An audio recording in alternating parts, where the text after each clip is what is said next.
Forgée dans un mariage sans amour à l'âge de 13 ans, la reine Caroline de Danemark entama une liaison avec l'ami le plus proche de son mari. Caroline l'ignorait, mais elle creusait sa propre tombe, et sa fin tragique en est la preuve. Son Altesse royale, la princesse Caroline Mathilda, connaissait tout des grandes familles. Elle était la plus jeune de 9 frères et sœurs. Malheureusement, lorsque Caroline Mathilda fit son entrée hurlante dans le palais, une famille complète n'était pas là pour l'accueillir. Quelques mois seulement avant sa naissance, le père de Caroline Mathilda succomba à une longue blessure et rendit son dernier souffle laborieux. Perdre un père est déjà assez difficile pour n'importe quelle famille, mais c'est encore plus grave pour une lignée royale. Le père de Caroline était le premier en lice pour le trône britannique, ce qui signifie qu'à sa mort, le grand frère de Caroline se rapprocha du trône, et avec son pouvoir grandissant, l'influence de Caroline augmenta également. Ce n'est un secret pour personne qu'autrefois, les gens se mariaient à un très jeune âge. Mais jusqu'à quel point est-ce trop jeune?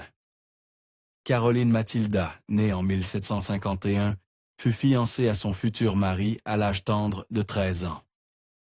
C'est beaucoup moins choquant quand on réalise que le futur époux de Caroline, le prince héritier du Danemark, venait juste de fêter ses 16 ans. Mais tout de même, c'était trop tôt. Les rendez-vous galants peuvent être amusants, mais qu'en est-il des mariages à l'aveugle? Lorsqu'elle mit le cap sur la capitale danoise, Copenhague, Caroline Mathilda n'avait pas encore rencontré son fiancé, et un autre rebondissement l'attendait au tournant. À son arrivée à Copenhague, elle n'épousait plus un prince. Le père de Christian venait de mourir, ce qui signifiait que le nouvel époux de Caroline était désormais le roi du Danemark. Quelle petite fille ne rêve pas d'épouser un prince charmant qui l'emmènerait dans un royaume lointain? Eh bien, Caroline Mathilda vécut ce rêve avec une particularité. Au lieu d'une cour romantique, Caroline ne rencontra son mari que juste avant leur mariage. Quand ce moment arriva, elle découvrit que Christian n'était pas du tout ce qu'elle avait imaginé. Le roi Christian VII souffrait de troubles mentaux dès son plus jeune âge, et les érudits modernes pensent qu'il était schizophrène. La cour danoise organisa précipitamment son mariage avec Caroline Mathilda, croyant qu'une épouse améliorerait son état mental. Comme c'est romantique, plus Caroline apprenait à connaître son prince charmant, moins il semblait charmant. L'été, avant l'arrivée de Caroline Mathilda à Copenhague, Christian VII avait déjà entamé une liaison amoureuse. Oui, alors que ce prince était déjà fiancé à sa princesse, il avait une aventure de son côté, et ce n'était que le début. Comme si cela ne suffisait pas que Christian VII rompe ses vœux de mariage envers Caroline Mathilda avant même qu'elle ne remonte l'allée, il continua de les briser longtemps après avoir prononcé ses vœux. Le roi danois avait l'habitude de fréquenter les courtisanes de Copenhague. Les mariages d'arrangés, surtout ceux où le couple ne se rencontre que quelques jours avant la cérémonie, sont des affaires risquées, remplies de « et si ». Malheureusement pour le roi Christian VII et la reine Caroline Mathilda, leur union se déroula à peu près comme on pouvait s'y attendre. Le roi se désintéressait profondément de sa fiancée et la traitait avec froideur, même au début de leur relation. Christian n'était pas le seul à traiter Caroline comme une moins que rien. Tout le Danemark semblait rejoindre la brigade anti-Caroline. Les courtisans de la nouvelle reine et le public danois la trouvaient trop ronde pour être belle. Apparemment, son apparence était si fade que les autres femmes n'étaient même pas jalouses d'elle, malgré sa richesse et son statut de reine. Aïe, Christian VII ne se donna pas la peine de cacher son manque total d'intérêt pour Caroline, si bien qu'il ne fallut pas longtemps pour que la cour danoise commence à se demander ce qui se cachait derrière ce traitement glacial. Avec le temps, la rumeur courut si fort que beaucoup commencèrent à croire que Christian VII était homosexuel. Évidemment, ce n'était pas vrai, mais cela montre à quel point il détestait Caroline. Finalement, le couple royal consomma leur mariage, soit par sens du devoir royal, soit simplement pour se débarrasser de leurs conseillers. Quoi qu'il en soit, leur unique union porta heureusement ses fruits. Caroline Mathilda devint mère à seulement 17 ans lorsqu'elle donna naissance au prince héritier, Frédéric. Selon tous les témoignages, elle était une mère aimante et dévouée.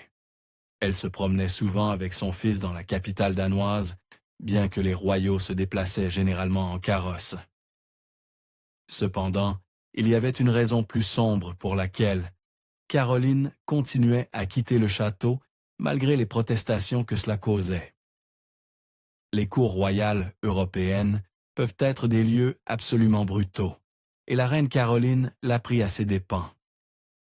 Elle se retrouva impuissante à la cour danoise, malgré son titre de reine. Elle fut incapable de faire quoi que ce soit lorsque les courtisans de son mari exilèrent sa meilleure amie, Louise von Plessen. Caroline se sentit plus seule que jamais. Alors, quand son mari partit en vacances d'été, elle finit par craquer. À la fin de ses vacances royales, le roi Christian VII ramena un souvenir particulier. Le médecin et philosophe allemand Johann Friedrich Strunzi. Il devint le médecin royal officiel du roi, car il était doué pour gérer les troubles mentaux du souverain. À long terme, cependant, ce serait Caroline Mathilda qui bénéficierait le plus de l'arrivée de Strunzi. Les médecins et courtisans du XVIIIe siècle n'étaient pas très compétents pour traiter les maladies mentales, mais ils s'y connaissaient en maladies physiques. Peu après son 18e anniversaire, Caroline Mathilda souffrit d'une crise d'hydropysie. Strunzi, en tant que médecin royal, guérit la reine en lui suggérant des divertissements et de l'exercice, et sa position dans l'estime de Caroline ne fit que croître.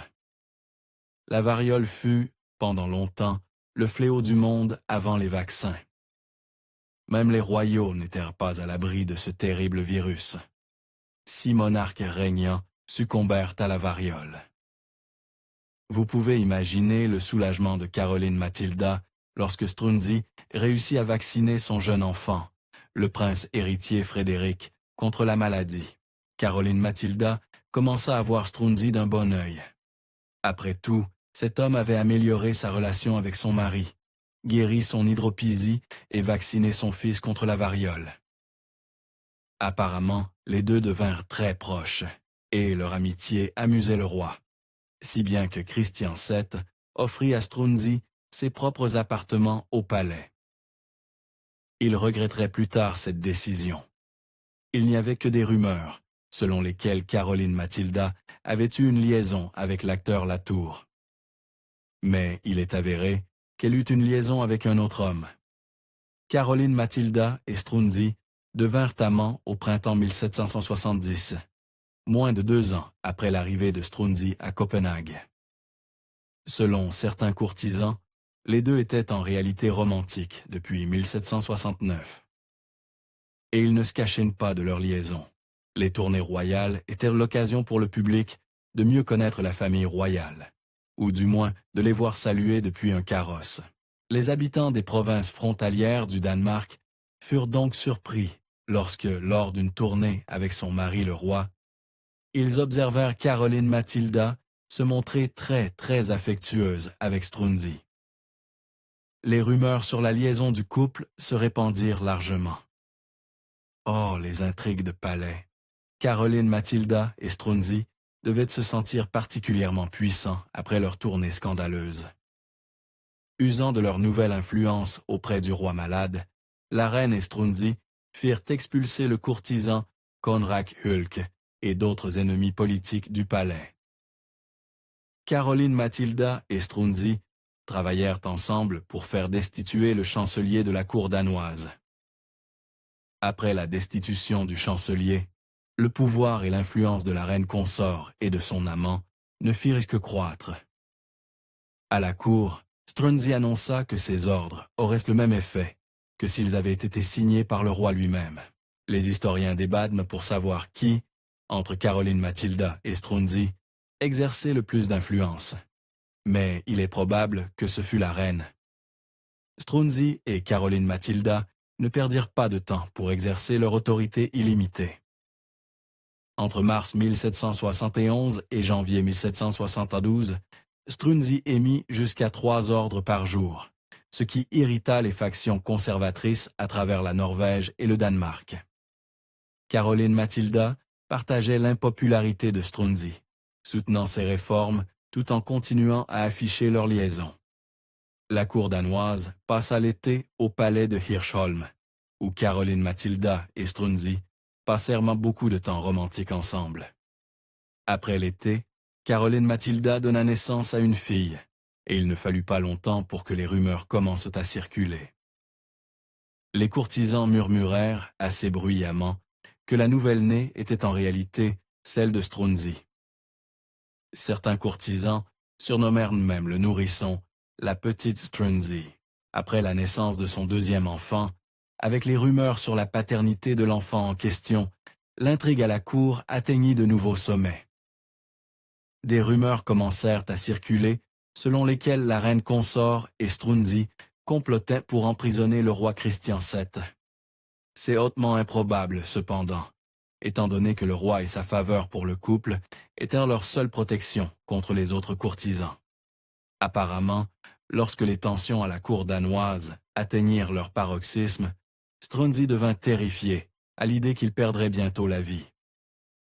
Dans un élan de panique, il se précipita dans les appartements de sa reine consort et se jeta à ses pieds, la suppliant de le laisser quitter le Danemark. Si cette histoire est vraie, Caroline Matilda aurait regretté d'avoir ordonné à Strunzi de rester. Les fausses nouvelles ne sont pas seulement un problème du XXIe siècle. Il y a 300 ans, les fausses nouvelles couraient déjà.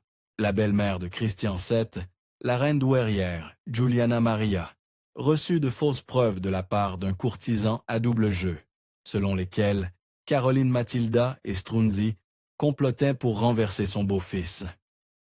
Vraies ou fausses, ces preuves poussèrent Juliana Maria à agir. Les riches ne font pas faillite, comme le reste d'entre nous, et les royaux ne vont pas en prison, comme le reste d'entre nous. Juliana Maria fit arrêter Caroline Matilda en janvier 1772 et l'emprisonna dans un véritable château. Mais même dans sa cellule palatiale, Caroline Matilda ne pouvait échapper à la cour.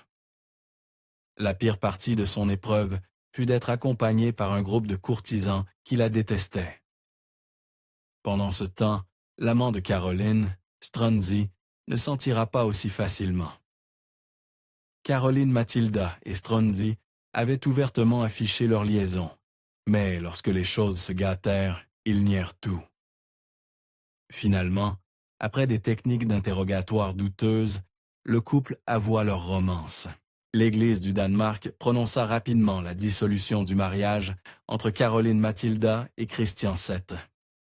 Par clémence, ils absouent également Caroline Matilda de tout tort moral, peut-être parce que son mari avait fréquenté toutes les courtisanes de Copenhague. La pire chose qui arriva à Caroline Matilda par la suite fut que l'Église du Danemark interdit la mention de son nom lors des services religieux. Strunzi, en revanche, connut un sort bien plus sombre. La cour danoise condamna le médecin royal déchu à la guillotine. Caroline Matilda n'était pas seulement mariée à un roi, elle était aussi la sœur d'un roi. Le roi George III de Grande-Bretagne réagit vivement à la nouvelle de l'arrestation de sa sœur. Les autorités danoises avaient envisagé de bannir Strunzi et ses alliés, y compris Caroline Matilda, dans les terres reculées du Jutland. Mais George III s'y opposa. Il menaça d'une action militaire, allant jusqu'à déployer une escadre si les Danois traitèrent sa sœur durement. Heureusement, les Danois cédèrent. Caroline Matilda continua à s'immiscer dans les intrigues de cour, même en exil. Elle devint le pivot d'un complot visant à renverser le gouvernement au Danemark et à la couronner régente. Le complot avait même le soutien de son frère très puissant, le roi George III. Tout semblait en place pour réussir ce coup, jusqu'à ce que tout s'effondre. Alors que les aspirants usurpateurs finalisaient leurs arrangements pour leur prise de pouvoir, Ils reçurent cette nouvelle qui fit dérailler leur plan. La femme au centre de leur projet, Caroline Matilda, était soudainement décédée de la scarlatine. Au moment de sa mort, la reine Caroline n'avait que 23 ans. Malgré son court passage sur Terre, elle vécut plus de drames que quiconque. Merci d'avoir regardé History Exposé. Si vous aimez découvrir les meilleures histoires de l'histoire, cliquez sur « J'aime » et abonnez-vous pour continuer à explorer avec nous. N'oubliez pas de visiter notre page principale, Factini, pour encore plus de faits incroyables sur tout.